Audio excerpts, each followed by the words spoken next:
Welcome back. This is Jennifer McGuire, and thank you for joining me for another crafty video. Today I will be teaching you how to create moving pendulum cards. This can also be known as a swing card, and I'll show you what it looks like in a moment. I like to make cards with movement or that are interactive because it makes us stand out from a store-bought card. I will also show you in this video some ideas for altering your stamped images for a little bit of a different look.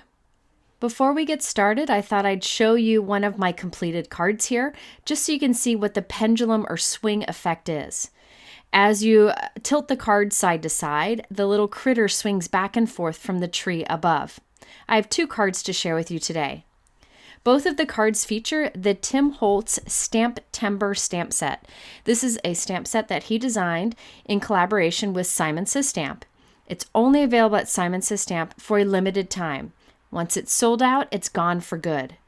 This is fun for me because it's a little bit of a different style than I'm used to, and I thought I would change one of these cats into a dog because I'm a dog person, I'm allergic to cats, so I thought it'd be fun to show you how to do that. So here I have two stamped images. The one on the top will save as a cat for later on, that's our second card. On the bottom here, I'll turn him into a dog simply by giving him big floppy ears. My dog is brown with very big, oversized, floppy ears. Both of my dogs are that way. So I thought that would be fun to change him to look like my dog. So don't be afraid to change your images. Oftentimes you can change a critter image by making small changes like this. I just use a black fine point pen. Once I'm done, I can use my creative detailer, which is an electric eraser, to erase my pencil marks. I did make one small change to the cat image for our second card, and that is I just gave him a little bit of a smile. It fit the personality and feel of my card better that way. So don't be afraid to change your images, especially your critter images. You can change their expression, you can change their ears. This way you can get more out of the images that you've purchased, and it makes it a better investment. So off screen I colored my images. This is the dog image here. And then I cut it out with my scissors. You could use coordinating dies if you have those for whatever stamp set that you're using. I thought it looked like this image was kind of hanging from a tree with the Christmas lights all wrapped around him. So I thought it'd be fun to make him look like he's swinging a little bit. But before we do the swing or pendulum effect, we need to create all the other pieces on our card. So let's start with that frame that you see around the outside edge. To create that frame, I took two rectangle dies from my Hero Arts Rectangle Infinity die set. These are two dies that are close in size, and I'm taping them onto a piece of craft cardstock. After I run that through my die cut machine, I will have a rectangle frame cut, and I'll just put my dies on top of another piece of craft cardstock and cut another frame. I'm cutting two frames from the craft cardstock, and I will glue those together so I have a little bit of dimension to them. I like to use my Gina Connect to glue those two layers together. Liquid adhesive is strong and easy to apply. So there we have our double frame ready to add to our card. Next, I needed to create the pine pieces for the top of our card. I used the Concord and 9th Fresh Cut Florals 4 die set. That's the one you see there to the left. It has the pieces to make a Christmas flower and lots of beautiful layered Christmas images. I just used the pine branch dies, cut them from two different colors of green cardstock, and used a dark brown marker to kind of draw right down the middle to make them look a little more realistic. Next, we need to figure out where we want our little dog to swing on the card. So I'm kind of holding it there to the center. I want his paw to be right about there at the top. That way I have room for some pine branches up at the top. So my focal point here, what I'm paying the most attention to is his little hand that's at the top of the card. So I'm going to hold him here. We want to figure out our pivot point for our pendulum. It's going to be right there on his hand so he can swing back and forth from that hand. So I dug through my stash and found a tiny circle die. This is from my Hero Arts Circle Infinity die set. You can see how tiny it is. And I put it behind his hand. I put some tape on that, and then I'll run this through my die cut machine. By the way, that piece of white cardstock that I used here, that was cut with the larger of our two frame dies that we used to create that brown frame earlier. So now we have this little hole here. You could also use a hole punch for that if you wanted to. And next I will add liquid adhesive to the back of our brown frame piece and add that right onto the outside edge of our white piece. Now on this card, I used a sentiment from the My Favorite Things Peace, Love, and Paws set. This is a dog set, and I thought a dog sentiment from this would work great for our card. So I chose the Peace, Love, and Paws, which would actually work for a cat too. But I want to stamp this towards the bottom center of that white panel where we die cut a hole. So I just stamped that with black ink, and I put our dog there. It's just laying there, so I knew that I had enough room for the sentiment to show. Now it's time for the fun part, the pendulum or swing feature. For this, we need to make a mechanism on the inside of the card, and it's super easy to do. You need to cut a small rectangle piece. It really doesn't matter the size. I went for a piece that was about a 1/2 inch wide by about 2 inches long. I then used my scissors to cut the sharp corners off. I just want to kind of round them off so they're not sharp. So there you can see my little mechanism for the inside. There's one thing we need to add to this, and that is some sort of weight. I chose to use a penny. You could use a washer. You could use some stacked die cuts, but I find a penny is the perfect option. On one side of the penny, I'm putting a couple pieces of strong double-sided tape. I use double-sided tape from Lawn Fawn. Anything that is super strong will work here. And I'm putting that on the bottom of our pendulum mechanism. So it's just glued right there to the bottom of that piece we just cut. The reason I put a penny on there is it swings better if there's a little bit of weight on there. At the top of this, I'm putting a circle foam dot. You could use a small button, maybe a tiny circle button with some strong liquid adhesive on the back of it, but I had circle foam dots and it worked great. Okay, so now I'm putting that foam circle through the circle we die cut on our white panel. You want to make sure it moves around a little bit there so that our foam circle is a little bit smaller than our circle die cut. I now put the hand of my dog onto that foam circle, and now you can see how it swings back and forth. And if you look at the other side, that penny gives it some weight so that it swings nicely and always goes back to its original spot. You could skip the penny if you wanted, but I find the results are much better if you add that little bit of weight.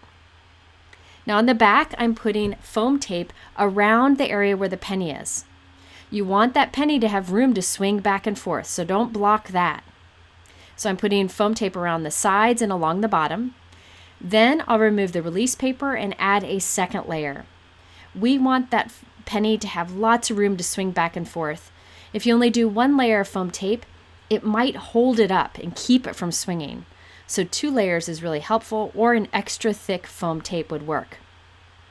Next, I'm using an anti-static powder tool and dabbing all around the inside edges near where that penny is.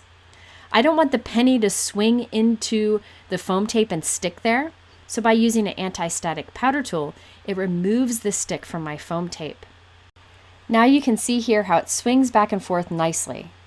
Now it's time to remove the release paper from that double-sided tape and add it to a note card. I started to remove the release paper and I realized this might move. That penny might move as I tape it or I add it to my card. So I taped the dog on the front so the penny wouldn't move. It'll stay where it is for now. Just a piece of masking tape I put on the front. Now I can remove all of the release paper and add it to a white note card. This is a white note card that I made that is side folding, and it's 4 1/4 by 5 1/2 inches. So I'll place that right at the center. Then we can remove that tape so it's allowed to swing again. Now that I'm sure I have my foam tape down on the card. And now check it out. When you shake it back and forth, that dog freely swings. The person who gets this will be able to notice that it moves because it moves very easily. Now I have my little pine pieces that I'm gluing to the top. I want to make it look like this dog is kind of hanging from the tree wrapped up in some Christmas lights. So I'll just kind of tuck some of these so they look like they're coming out from the frame and also overlapping the frame. That frame part you could totally skip. I just thought it was a nice way to kind of frame everything in on the card and create a little scene. Next, I stamped another of this image with the Christmas lights. I colored a few of the Christmas lights and cut them out. So I just had individual colored light bulbs. I'm adding them in the pine branches at the top, so it looks like he's kind of hanging from a tree with Christmas lights. I then added some Tonic Aqua Shimmer pen to each of the light bulbs for shimmer, and 1 dot of Ranger Glossy accents to each of the light bulbs for some shine and dimension. Here's a closer look at the completed card. You can see that shine and dimension on the light bulbs. And then with just a little bit of movement back and forth with the card, you can see how the dog swings. It's such a fun effect, and this works with many different critter images that you likely have.